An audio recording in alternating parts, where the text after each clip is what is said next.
I was bedridden with a fever so high that I couldn't even move. I asked my oldest son to bring me a glass of water. I thought he would at least do that for me, but instead, he came back with a glass of beer. To my shock, he splashed the beer all over me while I lay helpless in bed, burning up with fever. From the doorway, I heard a burst of laughter, and there she was, my daughter-in-law, clapping her hands and laughing along with him. My son stood there too, laughing, still holding the empty glass. I could hardly believe what was happening. Despite my fever and confusion, the scene burned clearly into my memory. "Clean the house before we get back, okay?" they said before leaving. Up until that moment, I had put up with all the selfishness from my son Riker and his wife, but this was the breaking point for me. I couldn't take it anymore. "Yes, I'll clean it," I answered, forcing the words through the pain in my throat, loud enough for them to hear as they left the house. "My name is Sloane, and I'm a 71-year-old woman. I've been a housewife for most of my life. My husband, Holden, is 73 years old. Since retiring, he's been teaching calligraphy to kids at a local community center. Holden had practiced calligraphy since he was a young man, and it was always his dream to teach it once he retired. Seeing him so happy, smiling as he heads off to the center every day, brings me joy. We have 2 sons. Our younger son is married and has 2 children in elementary school. But our older son, who's 42 years old, still lives at home with us, unmarried. At least until recently. He works part-time at a convenience store at night, but only about 4 days a week. He doesn't help financially or contribute to the household at all. He's been living a lazy life, and both Holden and I have talked to him countless times, hoping he'd change, but nothing ever worked. At least he's not gambling or getting into debt, but over time, Holden and I just gave up nagging him. Then, out of nowhere, one day, our oldest son announced that he got married. He brought his wife home without any prior warning. She walked into our home as if it was the most natural thing in the world. From that moment on, I had to cook and clean for her too. At first, I didn't mind making meals for her, but it quickly became clear she wasn't planning to lift a finger to help around the house. She wouldn't even clean up after meals, and she never said thank you. Worse, she'd demand things like coffee after dinner, treating me more like a maid than her mother-in-law. Holden couldn't stand to watch it any longer. He spoke up, scolding our son and his wife for their rude behavior. After that, they stopped asking for outrageous things, at least when Holden was around. But as soon as he was out of sight, my daughter-in-law resumed her demands. "Mother-in-law, please take this dress to the cleaners for me," she'd say. I thought her requests were over the top, and when I finally said something about it, my son took her side. "It's just a small errand you can do while you're out shopping." "Why are you being so stingy?" he said, defending her. It hurt to hear him talk to me like that, especially when neither of them was contributing to the household in any way. We were feeding and housing them for free, and they had the nerve to ask for more? I thought about telling Holden, but I didn't want to cause a big argument between him and our son. So, once again, I held my tongue and took her clothes to the cleaners as she asked. Usually, Holden and I visit our younger son's family in Canada twice a year. We were getting ready for another visit soon since a week-long holiday was coming up. We always looked forward to these trips. Our grandchildren had become very attached to us, and we loved spending time with them. We had already bought toys for them as gifts, and I was planning to pick up a special roll cake on our way there. When we visit, we often take the sleeper train instead of flying.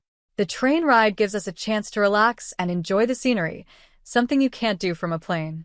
Now that we're both retired, we have the time to savor the journey. The day before our trip, I was unusually excited. After seeing Holden off to his calligraphy class, I went shopping to pick up a few last-minute things. I even stopped by a cake shop to buy some handmade cookies for the grandkids, thinking they'd last longer than the cake. As I headed home, thinking about the smiles on my grandchildren's faces, it started to rain. At first, it was just a drizzle, but soon the rain got heavier. I rushed to get home, but I ended up stopping at a convenience store to buy an umbrella. By the time I got there, though, I was already drenched from head to toe.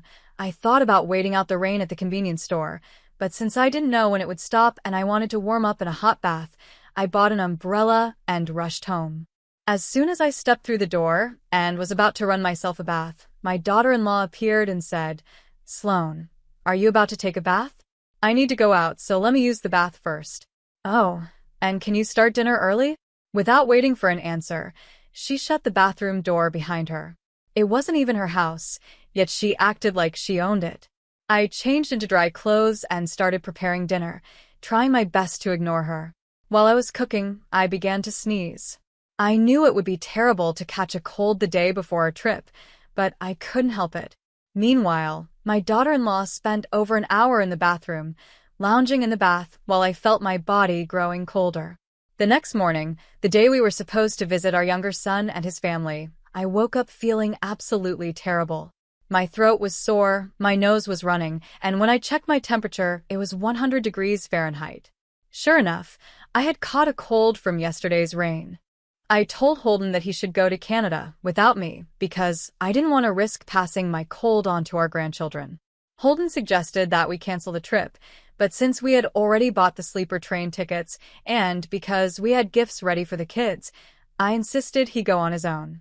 I handed him the cookies I had bought the day before and reassured him that it was just a minor cold and that I would be fine after resting and taking some medicine. Before he left, Holden spoke to our eldest son and his wife. He told them I wasn't feeling well and made them promise to help with the housework while he was gone. After waving goodbye to Holden, I was about to crawl back into bed when I overheard my son and his wife talking. "Oh, what a hassle. It's just a cold, right? But at least now that Dad's gone, we can relax," I heard them say. I was stunned. How could they be so ungrateful when they were living in our house, without paying a single bill? Yet this was typical behavior from them. You know the only reason you're able to live like this is because of your father, right? I finally confronted them, unable to stay silent any longer. Riker and his wife didn't take kindly to my words. My son snapped back, "We're doing you a favor by staying with you in your old age." "Yeah, most people don't want to live with their in-laws," his wife added, as if she had forgotten they were the ones who moved in with us uninvited. It was ironic, really, that they acted like they were doing us a huge favor when it was clearly the other way around. Feeling miserable and too tired to argue, I dragged myself back to bed, hoping to get some rest. Later that evening, though, my daughter-in-law barged into my room and woke me up. "Mother-in-law, you're not planning on skipping dinner just because you're a little sick, are you? You know I can't cook." I couldn't believe what I was hearing. A grown woman, 33 years old, telling her sick mother-in-law to cook just because she didn't know how to? I was too weak to argue and just wanted to rest.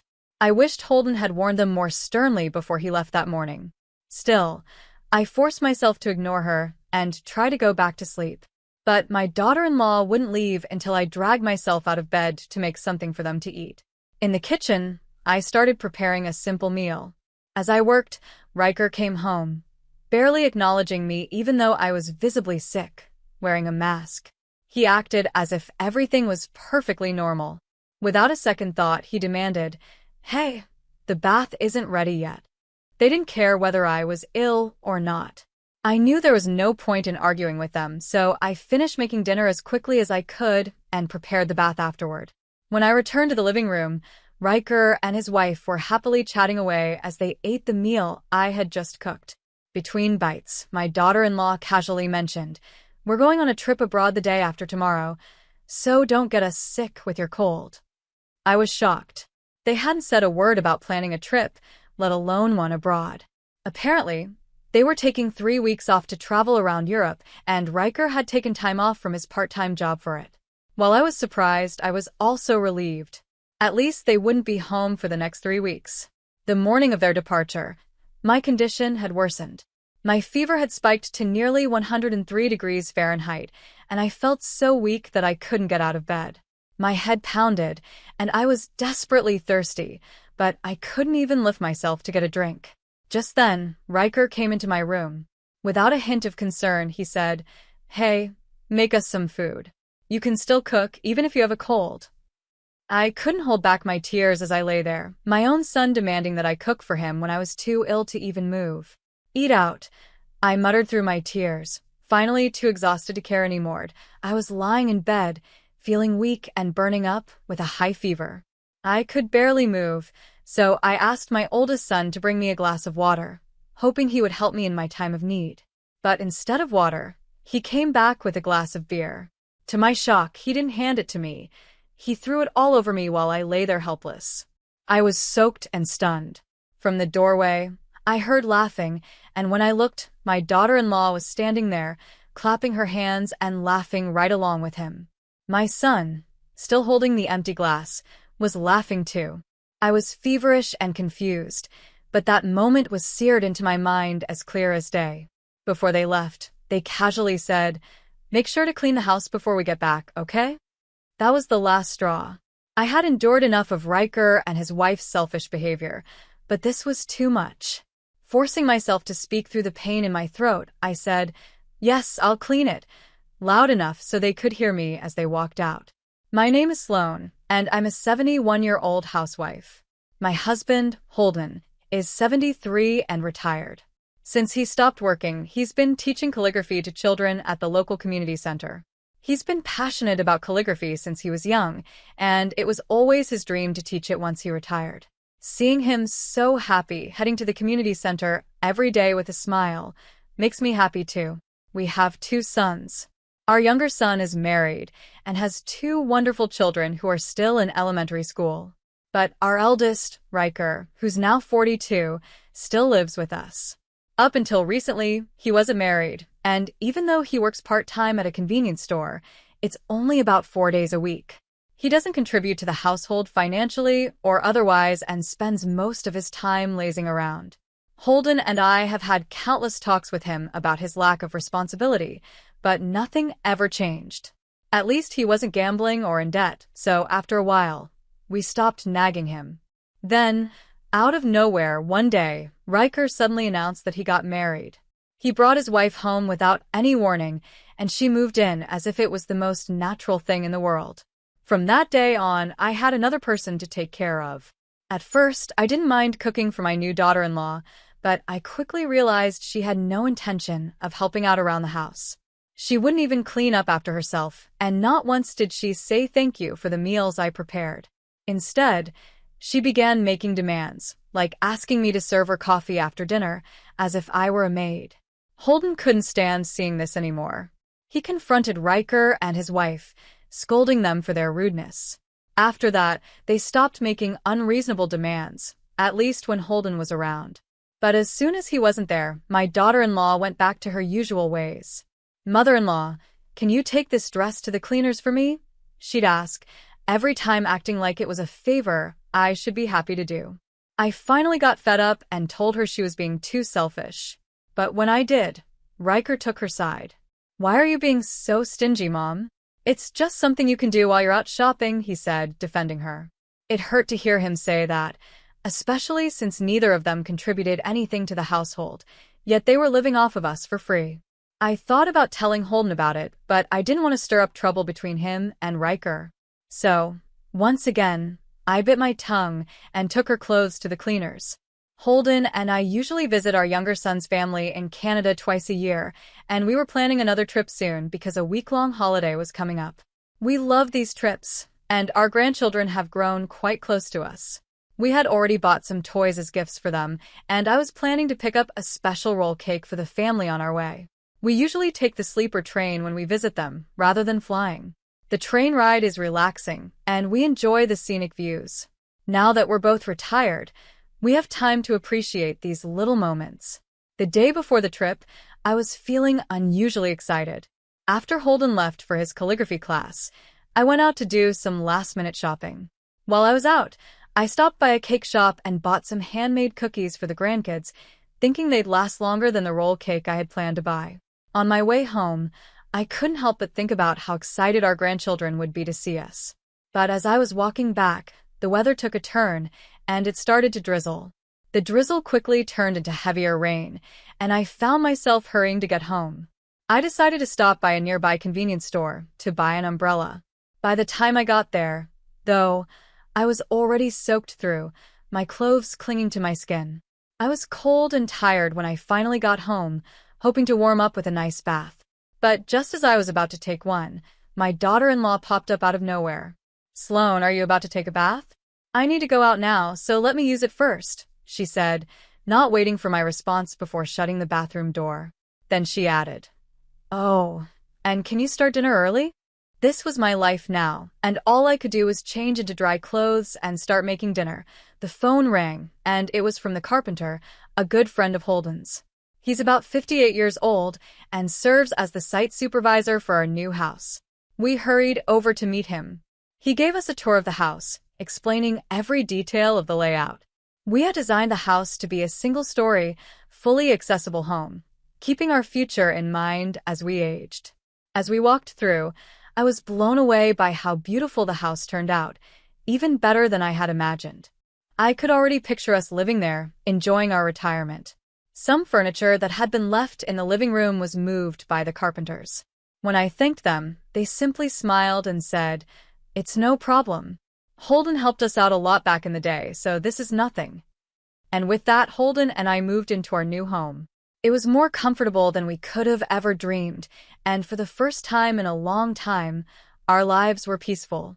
Without our eldest son, Riker, and his wife around, we could finally relax. However, about a month after settling in, the peace was shattered. One day, without any warning, our son and his wife showed up at our new house. We hadn't told them where we'd moved, and we were certain our younger son, Grady, hadn't either. It seemed they had hired a private investigator to track us down. "Hey, it's not fair that you sold the old house, threw away our stuff, and moved into this nice place without us. I'm your eldest son, so I have the right to live here too, don't I?" Riker demanded, glaring at us while holding large bags, clearly intending to move in. We were stunned. We had hoped to cut ties with them, but here they were, standing on our doorstep, determined to invade our lives once again. At that moment, Grady came around the corner from the back of the house. "What are you two doing here? Come to cause more trouble?" he asked, disbelief written all over his face. His wife and their 2 children, Delaney and Weston, were with him. They had come to visit us for a week, to see the new house and spend time together. They had just returned from a quick trip to the nearby convenience store. "Who are they? Are they bad people?" asked Delaney, our sweet 5th grader, her innocent voice cutting through the tension. Holden, who had been about to shut the door on Riker and his wife, suddenly had an idea. "While Grady's family is staying with us for the week, you two can stay here as well. But let me be clear, this is temporary. I won't allow you to squat here indefinitely," he said firmly. Reluctantly, we welcomed everyone into the house. But almost immediately, Riker and his wife flopped onto the sofa in the living room, acting as if they belonged there. "Mother-in-law, can I have some coffee?" "I'll take mine black," Riker's wife said nonchalantly, as if it was the most natural thing in the world. Grady's wife was shocked at the audacity of the request. Before she could react, the grandchildren jumped in. "Why can't you make it yourself? You're grown-ups." "Even I can pour my own juice," Delaney said, her wide eyes looking from Riker to his wife. Their innocent comments made Riker's wife visibly uncomfortable, and she finally got up to make her own coffee. But the children weren't finished. "Why don't you cook?" "My mom cooks all the time," Weston chimed in. "Why don't you clean up after yourself?" "Dad, and I always clean up our plates when we're done eating," Delaney added. Grady's children were well-behaved and responsible, thanks to the good upbringing they received from their parents. It must have been baffling for them to see 2 grown adults who couldn't even manage simple tasks like making coffee or cleaning up after themselves. At first, Riker and his wife tried to argue back, but the kids' questions never stopped. By the end of the week, they were completely worn out from the constant barrage of why questions. Riker's wife, in particular, seemed upset that the kids kept calling her Auntie. "Don't call me Auntie," she said, clearly annoyed. "But why not? You are our auntie, aren't you?" "You're too old to be called sister," Delaney replied innocently. The Riker hit her hard, and even Grady and I, overhearing the exchange, couldn't help but chuckle. After Grady and his family left, we finally sent Riker and his wife packing as well. They were so exhausted from the children's endless questioning that they didn't put up much resistance. It was a relief to get them out of our home. A few months later, we received a message from Riker asking, "Can you lend us some money?" We couldn't believe it. They had lived off us for years, staying in our home and eating our food without contributing a penny. Riker's part-time job at the convenience store had been enough to cover his basic expenses, but now that they were on their own, they were clearly struggling to make ends meet. His wife still had no intention of working, and they were spending money like they had it to spare, which they didn't. We refused their request, telling them, "We will not lend you money now or in the future." After that, we blocked Riker's number. A few days later, while Holden and I were out, we got a call from our home security company. There had been an intruder in our house. When they sent us the video footage, we were stunned to see that it was Riker and his wife trying to break into our home through a window. It was pitiful. They had resorted to trying to steal from us because they were broke. At least they hadn't caused harm to anyone else, but it didn't make the situation any less heartbreaking. Security caught them in the act, and they were handed over to the police. Although they were released because they were family, they were given a stern warning. Since then, we haven't heard from them. They stopped trying to force their way into our home, and we've blocked all their calls. Grady also received a request for money from Riker, but like us, he refused. Riker had apparently borrowed money from loan sharks and was now on the run because he couldn't pay it back. "You made your choices. Pay back the money yourself," Grady told him before blocking his number too. We don't know what became of Riker and his wife after that. We chose to move on, cutting ties with the people who once threw beer on me while I was sick in bed. Without them in our lives, Holden and I are enjoying the peace we've long deserved. Now, Holden teaches calligraphy at home in a special room we designed just for him. When Grady's family comes to visit, the grandchildren join other kids in taking calligraphy classes, making new friends, and having a great time. I am so thankful for these peaceful days, and I make sure to savor every moment.